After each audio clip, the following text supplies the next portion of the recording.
Welcome to another night, another nightmare.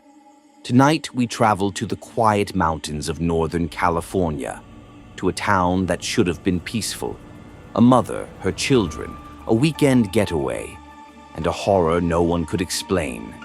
This is the story of the Keddie cabin murders. Keddie was a tiny resort town in Plumas County, California, a place where people went to disappear, to rest, to breathe. But in 1981, one family found out that isolation can turn deadly. Glenna Sue Sharp had moved to Keddie just months before, a single mother of 5, trying to build a new life for her children. Cabin 28 was small, old, but full of love and noise. On the night of April 11th, they were having a simple sleepover. Tina, John, and their friend Dana Wingate were in the living room. Sue's younger kids, Sheila, Greg, and Rick, were already asleep in the back room. It was an ordinary night, until it wasn't. Sometime after midnight, someone entered the cabin. There were no signs of forced entry, meaning they might have known the killer. What happened next was pure chaos.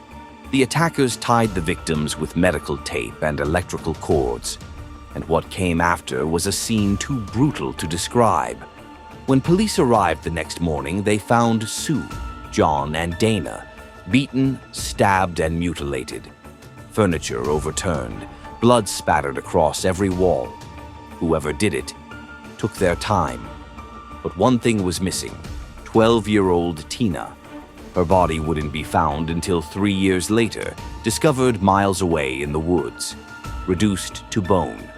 Investigators uncovered strange clues: a bloody hammer that didn't belong to the Sharps, a bent knife, and multiple footprints leading nowhere.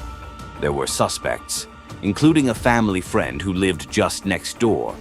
But the case was mishandled and the evidence went missing.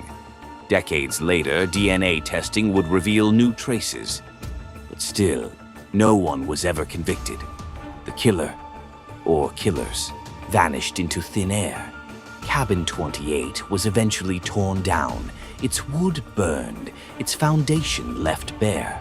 But the silence of that forest still hums with what happened that night. Some say the mountain still remembers, and when the wind is just right, you can still hear them calling for help.